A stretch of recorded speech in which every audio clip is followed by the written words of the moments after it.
بسم الله الرحمن الرحيم الحمد لله رب العالمين والصلاة والسلام على سيدنا محمد وأهل بيته الطيبين الطاهرين اللهم صل على محمد وآل محمد وعجل فرجهم وارحمنا بهم. So, what was the earliest type of tafsir that was written, that was said and written? The earliest, the very first version of tafsir. Before Ayat al-Ahkam. Before Ayat al-Ahkam. Before even they specialized in types of tafsir. The raw material. Just the meaning. Uh-huh. What do they call it? Huh? Raw material. المأثور. التفسير بالمأثور. التفسير بالمأثور. That was the very first type of tafsir that emerged. So write it down, please. Write it down. تفسير بالمأثور. التفسير بالمأثور. المأثور means what, my friends? Text. Or النص. تفسير بالنص. Or التفسير again. what? النقلي. They all give the same meaning. النقلي, النص, المأثور. They all mean test. Sister Najat, naqli means what? Text. But why do we call it naqli? Naql in Arabic, naql when I move this from here to here. So I did naql, intiqal. So you brought over. Yeah. So I transmitted the hadith from the Imam. I heard it from the Imam. I transmitted it to someone else. So I did naql. Exactly the same way the Imam said it, or the Prophet, or the Sahabi, the companion. I took it and I passed it. This is naql, transmission. Naql means transmission. So I transmitted the text. I didn't add to it. I didn't add from my own. I didn't. I just took it from him and passed it. So this is the first. Ma'thur. Ma'thur means what has been said by the Prophet, by the Imams. This is the meaning of ma'thur. Al-ma'thuru al-nabi, al-ma'thuru al-a'imma. What has been narrated by them, what has been said by them, what has been introduced by them. This is the meaning of ma'thur. Then, after that, we started to see, Dr. Ali, a second type of tafsir. In the past, it was only strictly ma'thur. Why it was ma'thur? Because they did not dare to add to it. Quran was holy and the meaning was holy too. So I will come to my teacher, my mentor, see what he says about this ayah, I pass it. Then we slowly we started to see evolution. So they focused on what? Ijtihadi was after. I know ijtihadi, but in what field? Exactly. Ahkam. So, tafsir, the second one, tafsir ayat al-ahkam. Good, very good, Sister Yusuf. You are following, mashallah. Tafsir ayat al-ahkam. Why? Because Quran was about halal and haram. And I want the Quran to teach me what is my responsibility and my duty. Teach me what should I do? Where should I go? My ahkam, I need to learn my ahkam from the Quran. So they specialized in ayatul ahkam, and in the past we studied examples of both the traditions. All the traditions. We gave example of the Hanbali tradition, before him Hanafi, Maliki, Shafi'i, Hanbali, Imami. We gave samples of their tafasir that focuses on ayatul ahkam. Do you remember some of the names? So if I ask you the name of tafsir, do you know? The books? You mean the books? Huh? This is before them. This is Al-Kalbi and Muqatil ibn Sulaiman before the madhahib. They wrote, this is before the time of the madhahib. Then came the madhahib. So the Hanafi, if you look at your book, the Hanafi, they had a book. Not one book, many. We took one. We just mentioned one, a sample. And then we mentioned the Maliki, Ibn al-Arabi, remember? Ibn al-Arabi. And then we mentioned the Shafi'i. And then we mentioned the Hanbali. Okay, Abu Ya'la. And then we mentioned the Imamis. And then we mentioned the Zaydi also. Example from the Zaydi, Ayatul Ahkam. And then the Imami, several ones we mentioned. One of the ones that I mentioned the last, Qurtubi. No, one of the one in the Imami tradition that I mentioned. Who's the author? The story of the apple. Yeah. Muhaqqiq, al-Muhaqqiq or al-Muqaddas al-Ardabili, who wrote in this field, and many others, of course. As-Siwari and many others.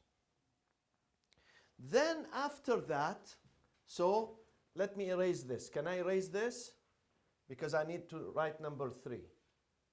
Can I erase this? Say yes or no. Yeah.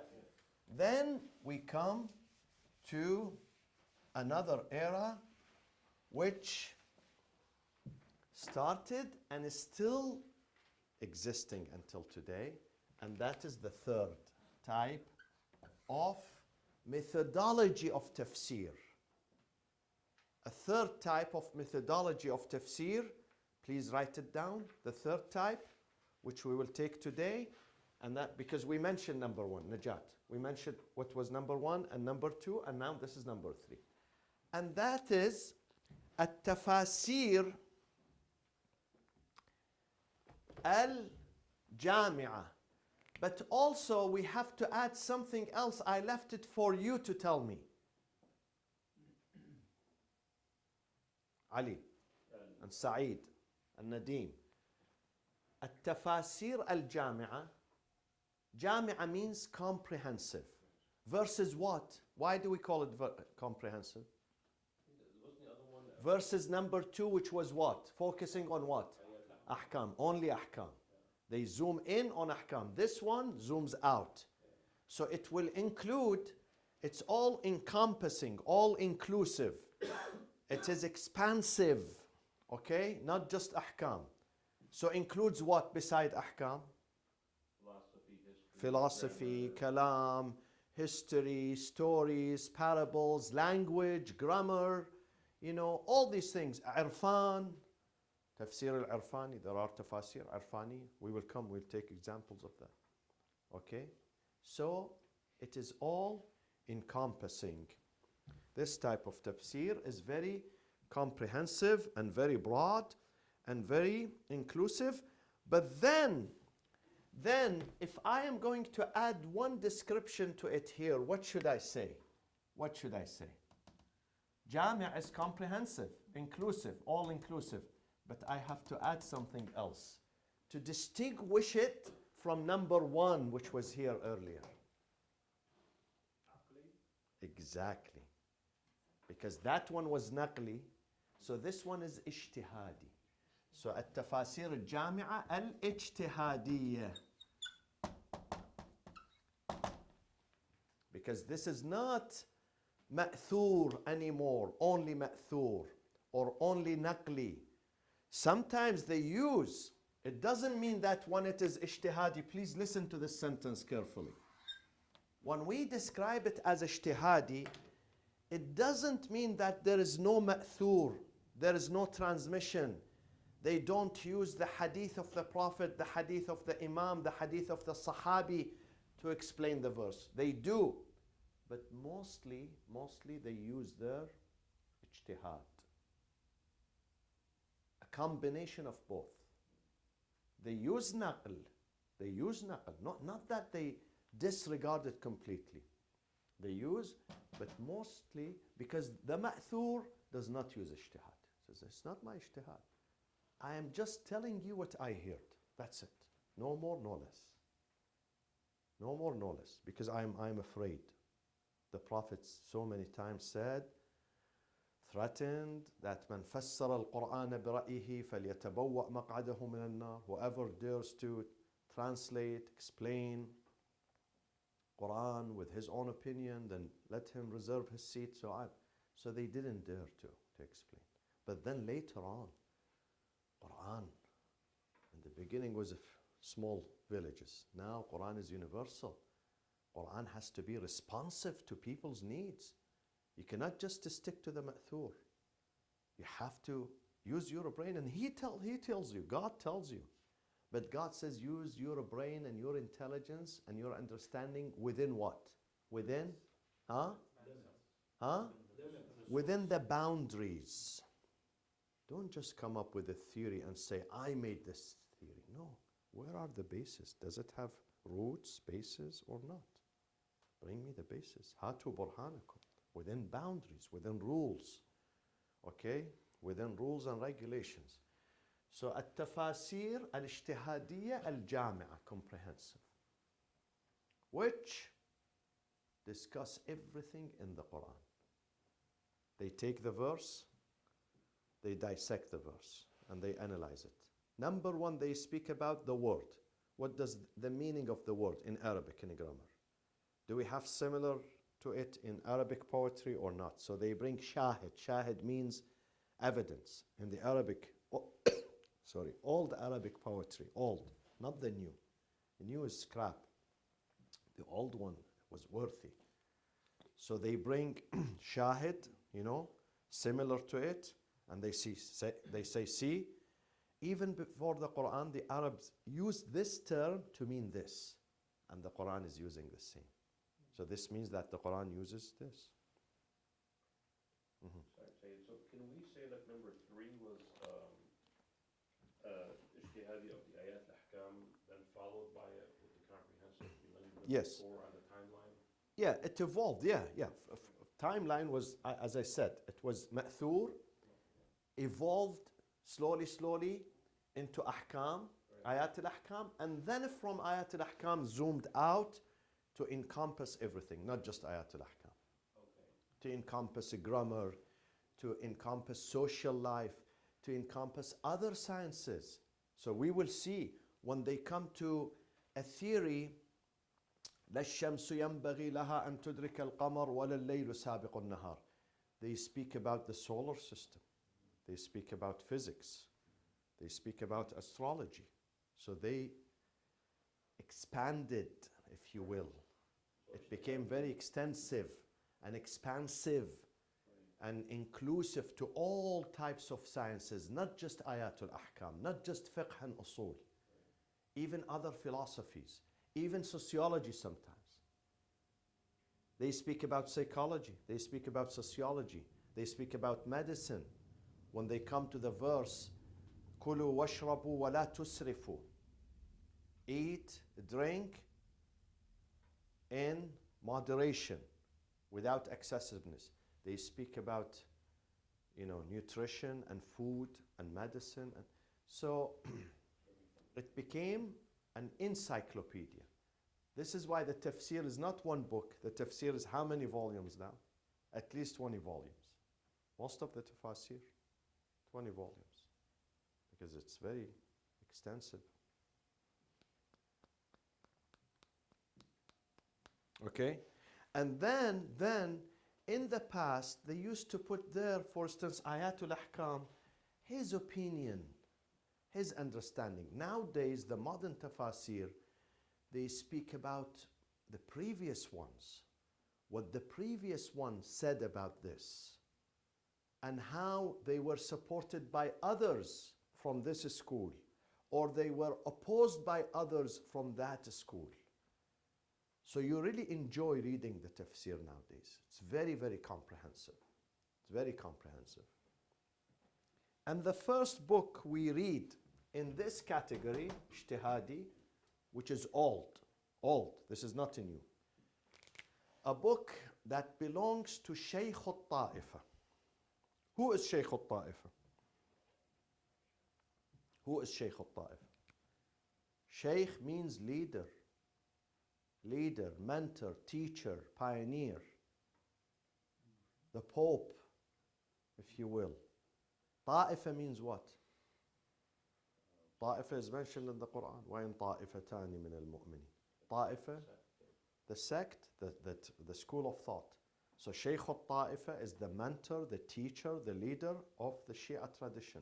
Who deserves to get this title? And he's only one. Nobody was named same title.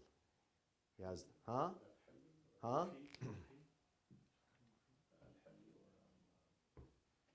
He has this title for over 1,000 years because he died.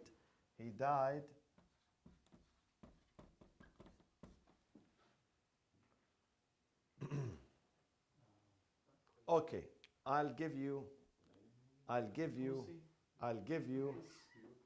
yes, أحسن, Sheikh al-Tusi.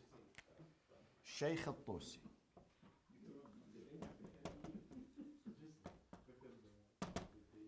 الشيخ الطوسي أبو جعفر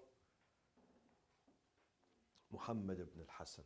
His name is Abu Ja'far Muhammad ibn al-Hasan.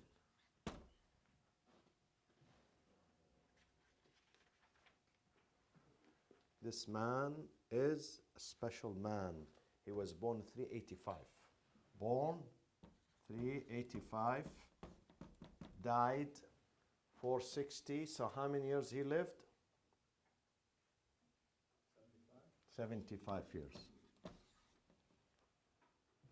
Shaykh al-Ta'ifa.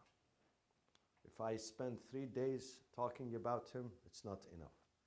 But this month of Ramadan, inshallah, if God keeps me alive, I'm making a 30 episode series on the ulama in the Imamiyya tradition.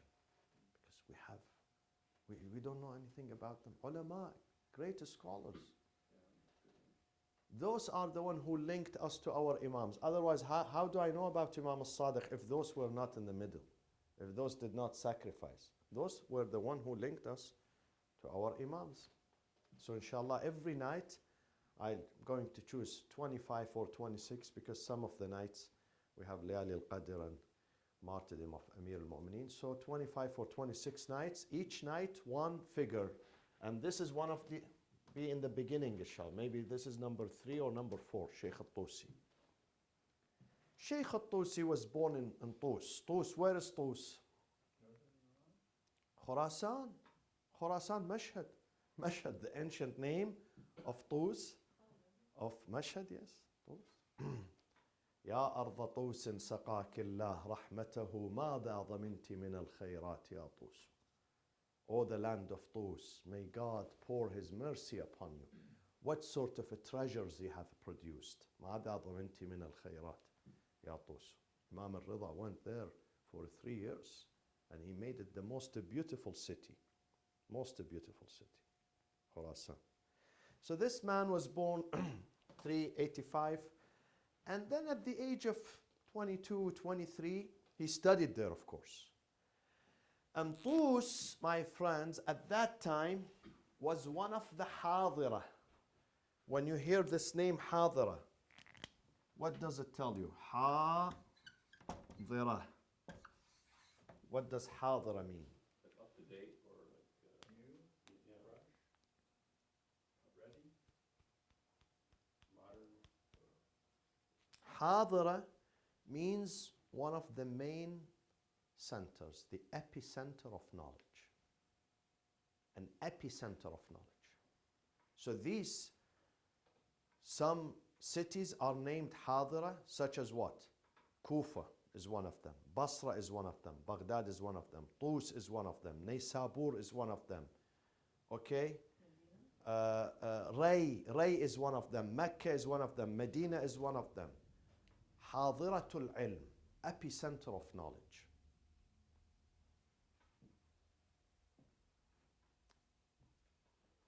And from the old days, Tus was divided into Shia and Sunnis, into people loyal to Ahlul Bayt from that old days, and Qum too. But the number of loyals for Ahlul Bayt in Qum surpassed the disloyals. Amazing. Though Iran was Sunni, but the center, one of the main center of Shi'ism was the city of Qom from the old, very old days. Yeah. And this is why if you enter the city of Qom, you find a sign in Arabic. Qom, welcome to Qom, Ushu Ali Muhammad. Ush, the nest. Ushu Ali Muhammad alayhi salatu wasalam. The nest. Have you seen the birds when they put their eggs in that nest and they take care of it, to nurture it, to raise it, to bring their kids up? Ushu Ali Muhammad. Huh? Because of the scholars. Number one, because of their loyalty to Ahlul Bayt.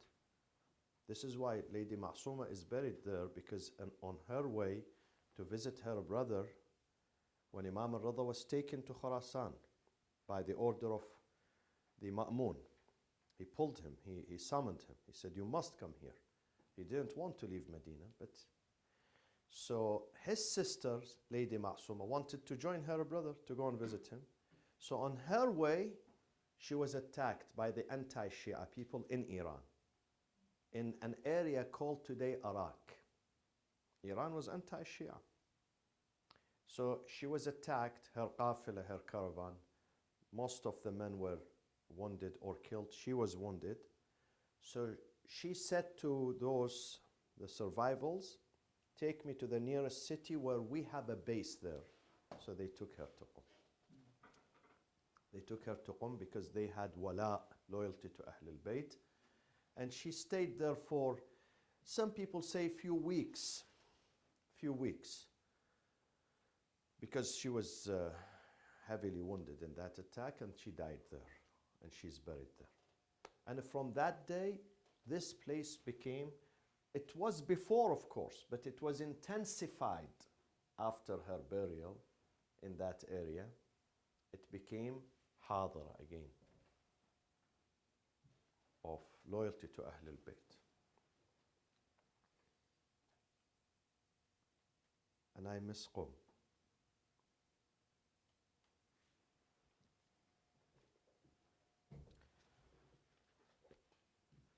So at the age of 23, he moved from Tus to continue his studies. He was in Tus, okay? He was in Tus. At the age of 23, he moved to where? To where? No, before Najaf. For 40 years, he was not in Najaf. For 40 years, he went to Baghdad. 40 or 41 years. He went to Baghdad until, let me just finish this sentence. And at that time, the Buwayhis, who are the Buwayhis? The Buwayhi dynasty. Bani Buwayh. Bani or Banu Buwayh or Buwayhiyun.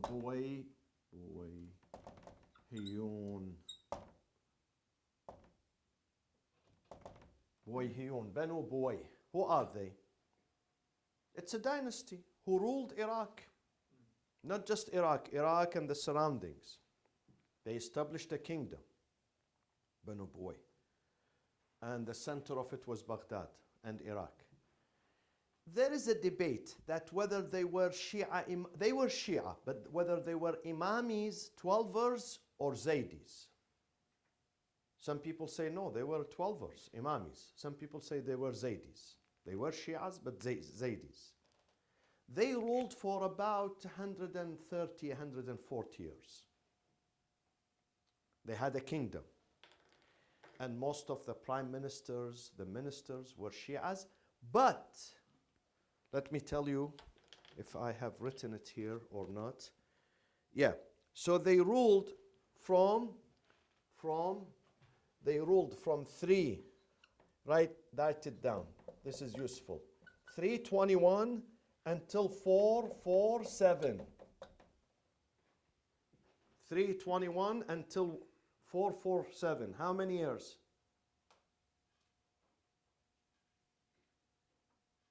$126 years, exactly. Okay?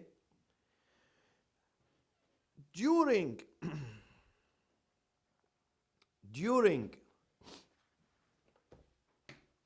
their rule, they were very tolerant. Though they were Shia, but they opened up their kingdom for other schools of thought. To the extent that sometimes the chief judge who is appointed by them is Sunni Shafi'i. Look at the tolerance they had. So it was a non-sectarian kingdom. Anyone who was qualified, we don't look at your religion. We don't look at your madhab. If you are sincere, you want to work, ahlan wa sahlan. So Baghdad enjoyed during this time a period of the highest level of tolerance and understanding and intra-faith relationships and interfaith relationships too. Do you know even the Jews and the Christians, sometimes they would give them wizara ministry. He becomes wazir. He's not a Muslim.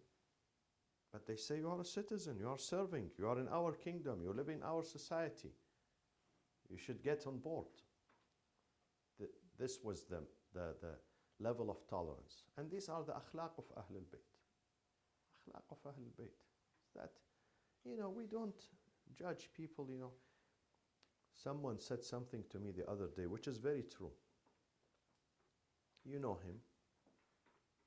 You talked to him 2 nights ago. He said, after 10 years, his wife became Shia. He said, Sayyid, I never asked her to become Shia. Never, ever.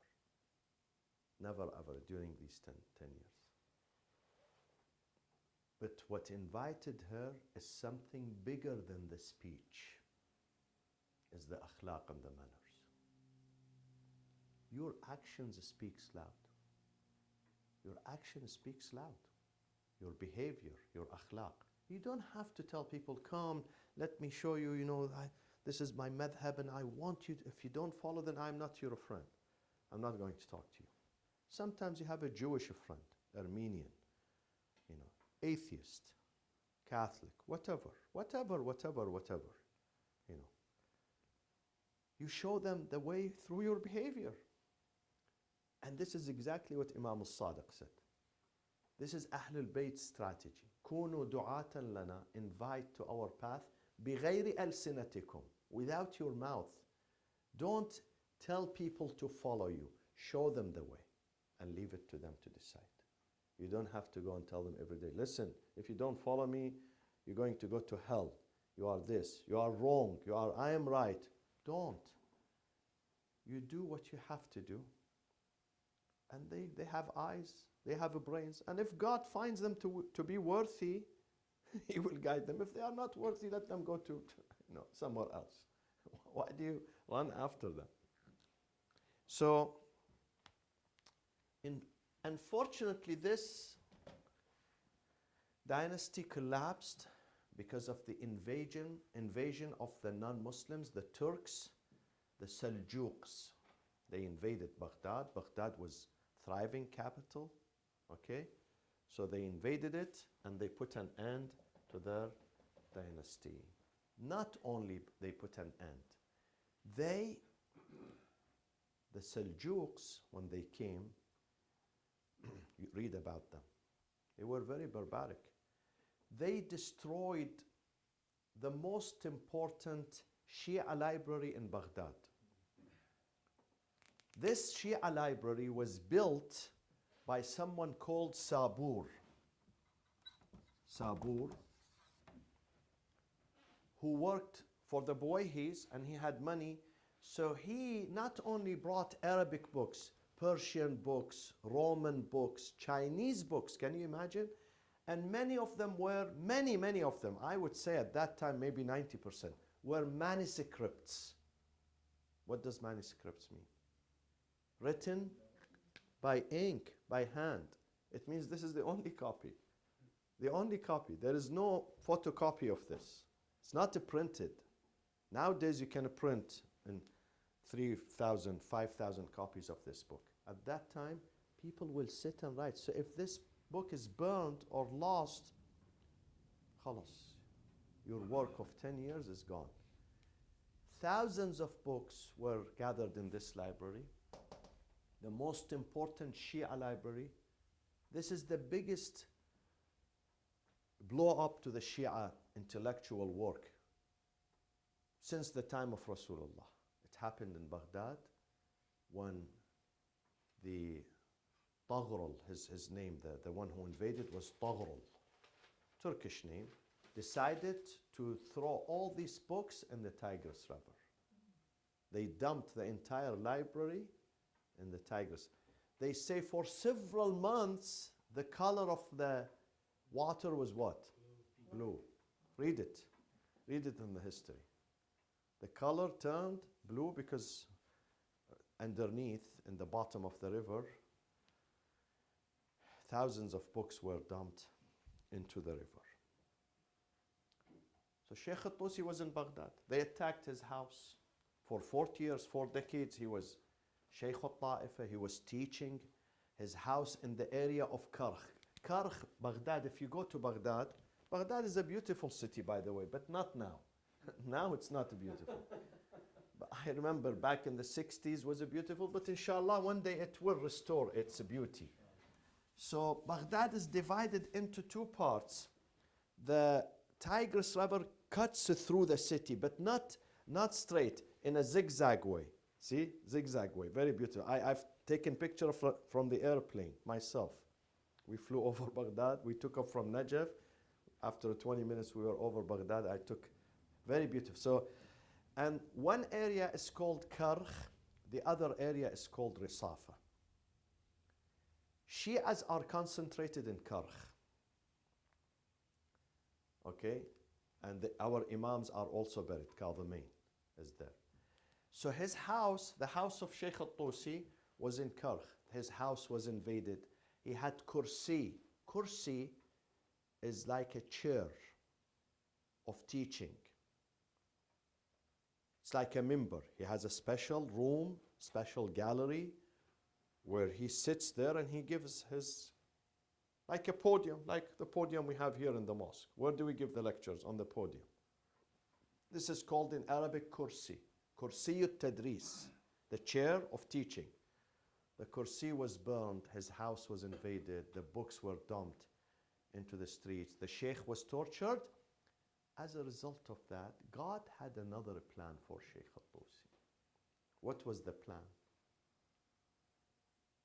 Of course, these are very agonizing events that took place in Baghdad against the Shias, the followers of Ahl Bayt, and against their leader, Sheikh al-Tusi. The Turks tortured him, you said? They tortured him, they invaded his house, they burned his book, his house was burned, his library was burned, the books were taken away, thrown into the river, okay, by Taghrul Beyk. The one who did this, the Turkish leader was Taghrul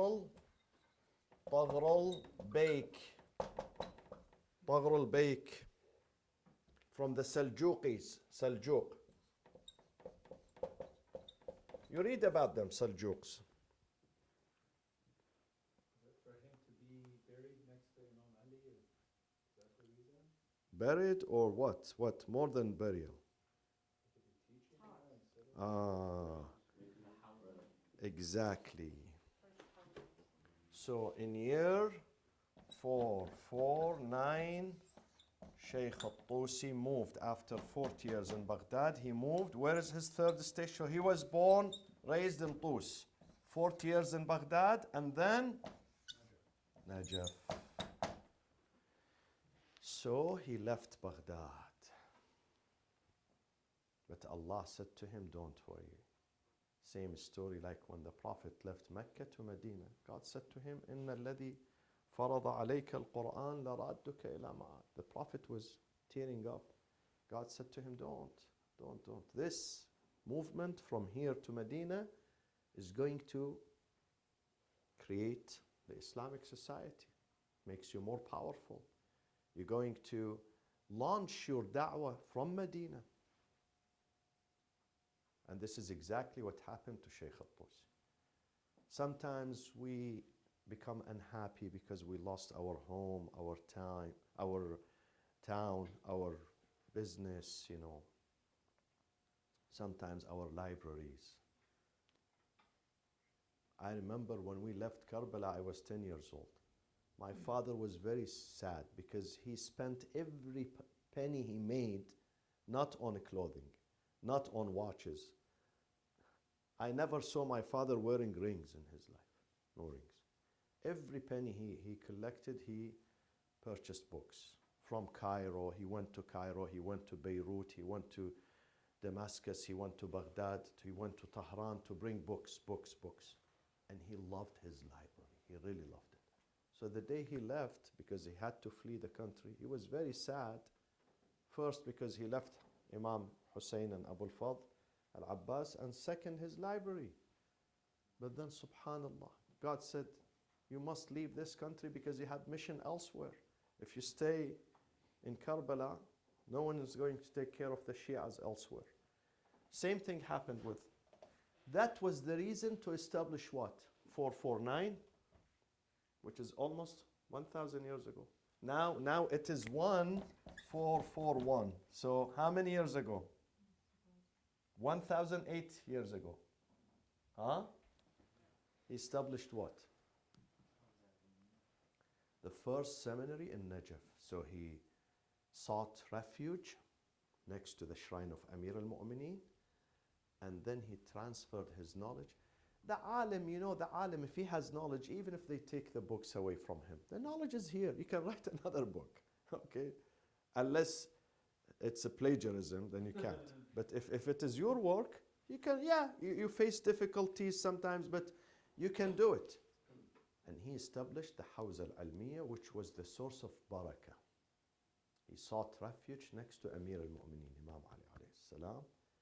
And from that day, this prestigious, this seminary of barakah. You loved, when we went to Mashhad, you saw it yourself.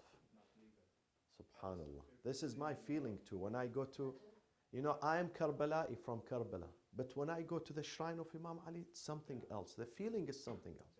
I really don't want to leave Najaf. I don't want to leave the shrine. I finish my salat, my ziyarah, then I leave this position. I say, let me go to the hotel. I walk a few steps. I say, no, let me sit in this spot too. I sit there 15 minutes, dua, ziyarah. Then I leave. I go outside. I say, let me sit in this spot. And then I sit. Difficult to leave the place. Not only because of Imam Ali. When I look at the history of Islam there, how many great scholars are buried here underneath here. Where I am walking, one is buried here, one is buried there. Most of the ulama are buried there. Holy land. If the curtain is removed from our eyes, it's part of paradise. How many of them came during the middle of the night? The haram was empty, they come. The door is opened for them. They speak to the imam. It's a history, full of history, full of events, good events. So Sheikh al-Tusi established his, and slowly from that day, not only those who were affected in Baghdad, but in Basra, in Kufa, in Egypt, in Iran, in India, in Sham, in Lebanon, in other countries, they started to move to this center of the Hawza, the seminary in Najaf, and he started writing heavy-duty books. So in the field of, before I mention about his tafsir, in the field of fiqh, he wrote 3 important books, powerful books. Write them down. These are important names. In the field of fiqh, this is fiqh, this is Islamic law. He wrote Al-Mabsut. He wrote, yes, Al-Mabsut. Al-Khilaf. Mabsut, Lebanese means he's happy. Someone who's mabsut. But in Arabic means detailed. مبسوط means detailed. Al-khilaf, khilaf means he brings different ideas of madahib, other madahib regarding this mas'ala. What does this madhab say? What does the other madhab say? What does the third one, the fourth one? And an-nihaya, the conclusion. These are three heavy duty books in the Imami fiqh. And then in hadith, what did he write in hadith? How many books we have in the main source of hadith in the Shia tradition? How many books we have? Four, yes. How many we have in the Sunnis? The main six. The main books of in the Sunni, 6. The main ones in the Shia are 4. Though they are smaller in number, but they are larger in the amount of hadith. Larger. So what did he write, Shaykh al-Tusi? He wrote his 2 books, At-Tahdhib and the Hadith. At-Tahdhib and Al-Istibsar. These are the 2 books of hadith. And what are the other books that preceded this in hadith? The first one is Al-Kafi, Kulaini. The second one is Man la yahduruhu al-faqih, as-saduq.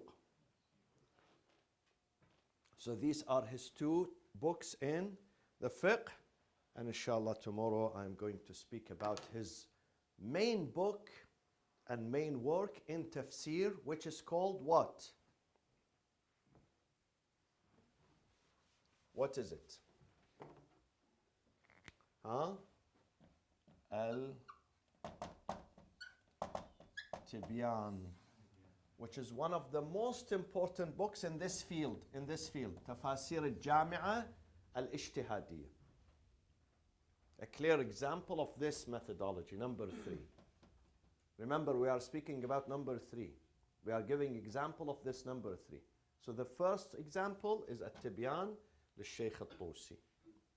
And we will give second and third and fourth example. And also in the Sunni tradition, we're going to mention some examples. وصلى الله وسلم على سيدنا محمد وأهل بيته الطيبين الطاهرين.